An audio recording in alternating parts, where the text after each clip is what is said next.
السلام عليكم ورحمة الله وبركاته. بغنا جاي ولدت ابن أن عبد الله سراج. أكما بيكمو كان اندورا برموني نتي براني هيكا جيتشوتا أفان أوروموتي في سندورا سير لغة أفان أورومو براني أرأس سير لغة أفان أورومو براني أسرى واحد هو بتنجل اتنين أبدأ برمسي هر أغدي فجينا كان أجر سيسو أكاتا اتسجلين أممتو مي مرافو غما برموتا أسرتي إسنيف بريسي إرتي إسنها جيسيسو. Here Oromo, here language, Oromo language, it called Afan Oromo. Here Jechota, it called words. Words, Jechota means words. So, akkuma barreeffama kana irraa hubattanitti sagaleen garagaraa akka hiika qabuun yoo walitti dhufe jecha uuma. Kana jechuun maal jechuudha? Sagaleen garagaraa sagaleen lama didiqqaa wahii yoo walitti dhufe jecha uuma. Okay? Jechi sagalee lamaa fi achii ol irraa uumama. Jechis sagalee lama fi sadi fi sanii ol irraa uumamaa jechuudha. Jechis. So, kanatti haa dabarru. Gabaabumatti A afaan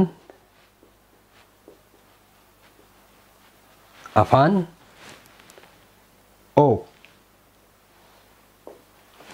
Oromo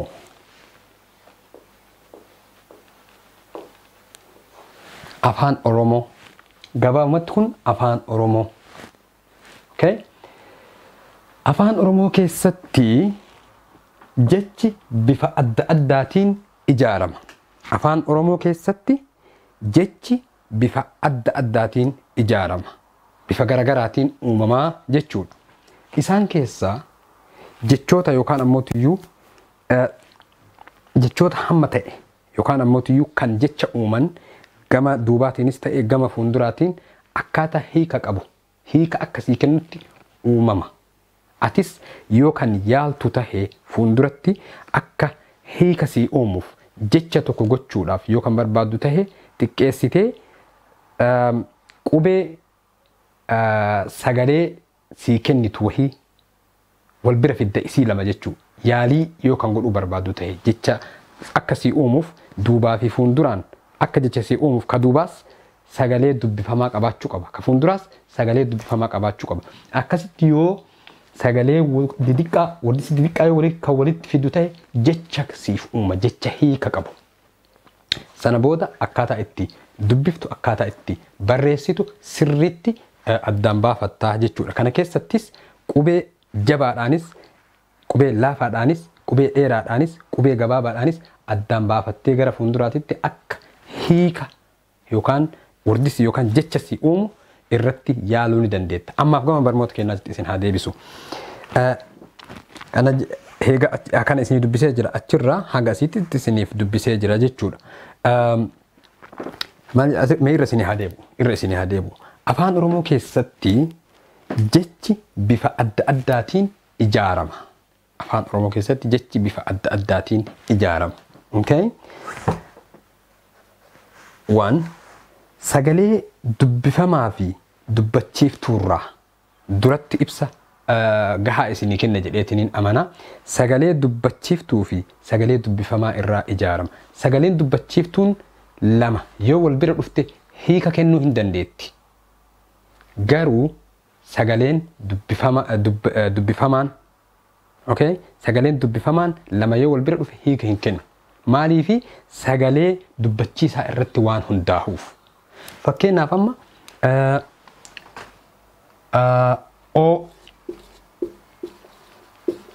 O-A kuni asitti dubbachiisaadha. Okay? Dubbachiisaadha. Asittis dubbachiisaadha.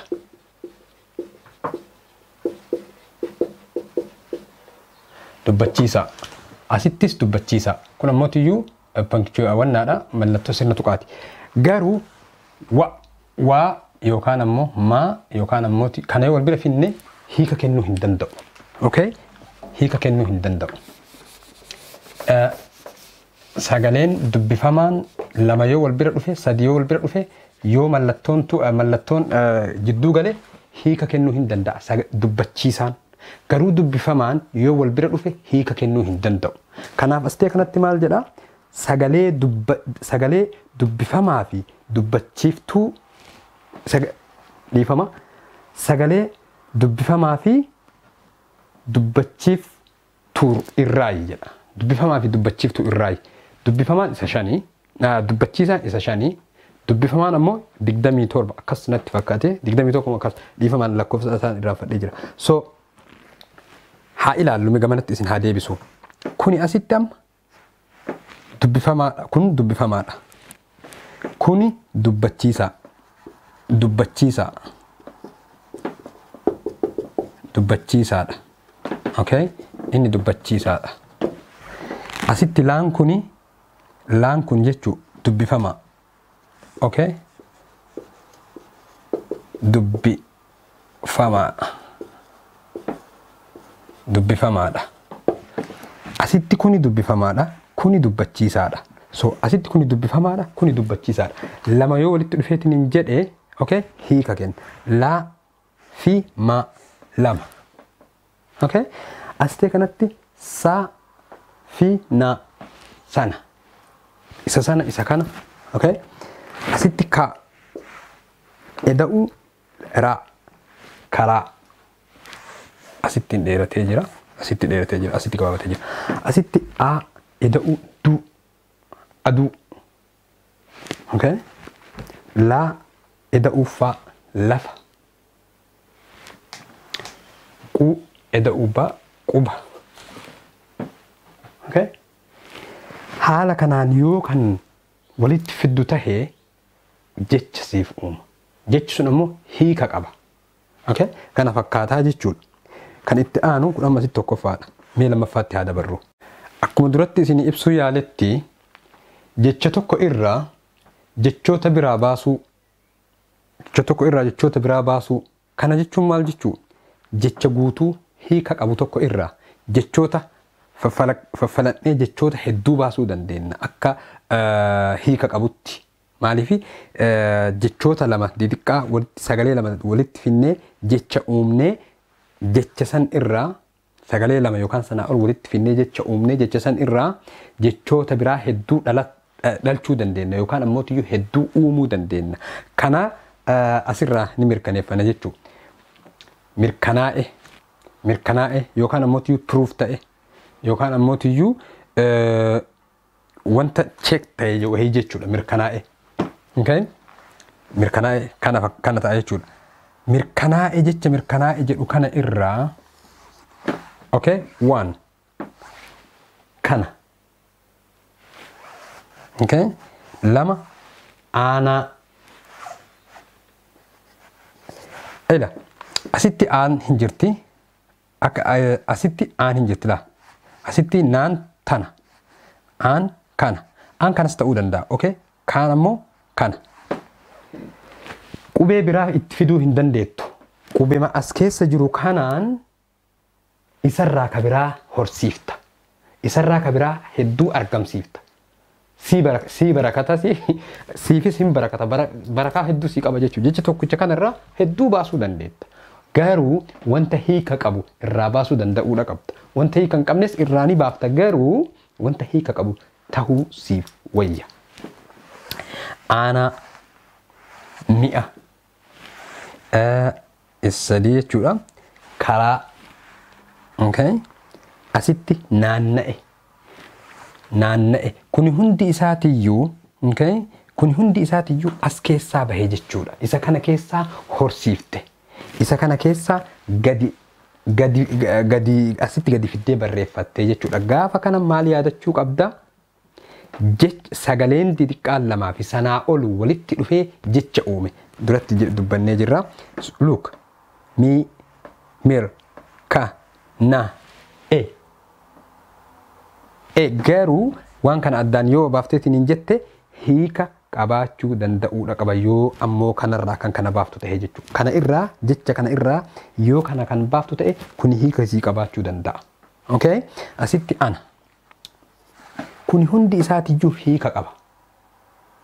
Hiika qaba. Kana sani. Okay? Aanaan firatti aana. Aanaan gosa nasaba qaama keeti jechuudha. Okay? Mi'a jechuun wanta tahe wahii. Okay? Meeshaa waan akkas meeshaa wanneen property jechuudha. Karaa daandii.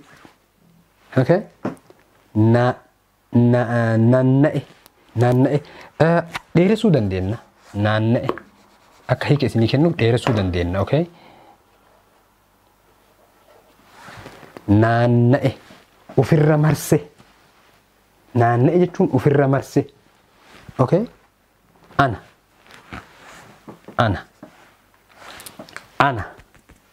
Sihii fi anaan garagara. Sihi jechuun si agarsiisa. Ana jechuun ana. Okay? Jecha tokko irraa jechoota biraa baasuu. Jecha tokkicha as jiru kana irraa jechoota kana baasne kana olis baasuu dandeenya. Okay? Jecha tokkicha kana irraa kana hunda baasne jechuudha. Hiikni isaa, wannaan isaa, qabiyyeen isaa jechoota waan jedhu kanaan wal qabata.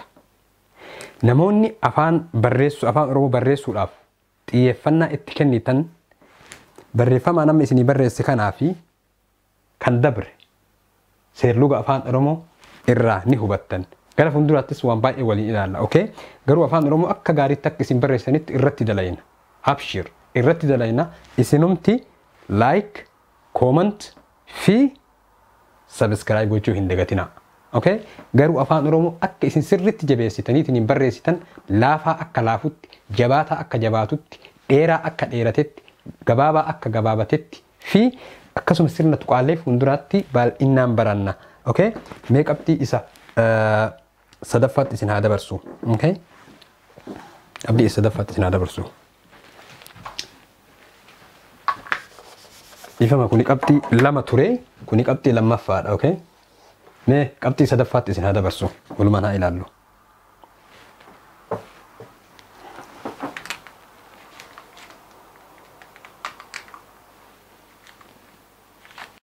Sadaffaan kana fakkaata. Hundee jechaa irraa dhalatoo baasuu. Hundee jechaa irraa dhalatoo baasuu. Kana jechuun maal jechuudha? Hin irraanfatinaa. Jecha kan uumu sagalee lama fi sanaa ol. Jechi sun ammoo hundeedha. Hundee jecha tokkooti. Hundee ta'a jechuudha. Jechi hundee ta'a jechuudha. So hundee jechaa irraa dhalatoo baasuu jechuun jecha tokko irraa 3-4 baasuu danda'uu jechuudha. Mee waliin haa ilaallu. Faa kaanaa jechuun fakkeenna jechuudha. Asitti faa fakkeenna. Okay? Faadha kuni. Kaan fakkeennaaf jechuun kanuma jechuudha. Fakkeen gabaa jedhaan barraa'e faan tuni as dhufte kaan kuni kana tahee naan kuni kana tahee jechuudha. Jidduu qubee dubbachiiftu jidduu dhiisteetiniin gabaabumatti fakkeenna jettee itti seenta. Kuni qubee gabaabaadhaan yeroo barreessitu jechuudha. Deem kan jedhu kuni hiika qaba. Fakkeenyaaf amma akka loqoda naannoo biraatitti deem lola sin agarsiisa. Deem nama tokko yoo wal aarteetiin hin jette deem go away move deem jecha deem jedhu kana irraa jecha jedhu irraa jechuudha. Deem jecha jedhu irraa maal baafni? Deeme. Asitti een asuma jirti tanarraallee fuunee gara itti aanutti biraas kenne jechuudha. Gaafa kana maal agarsiifne? Deeme hiika ka qabu wahii irraa uumne jechuudha. Isa hundee jechaatirraa. Hundee jechaa irraa dhalatoo baasu. So deemte, deeme,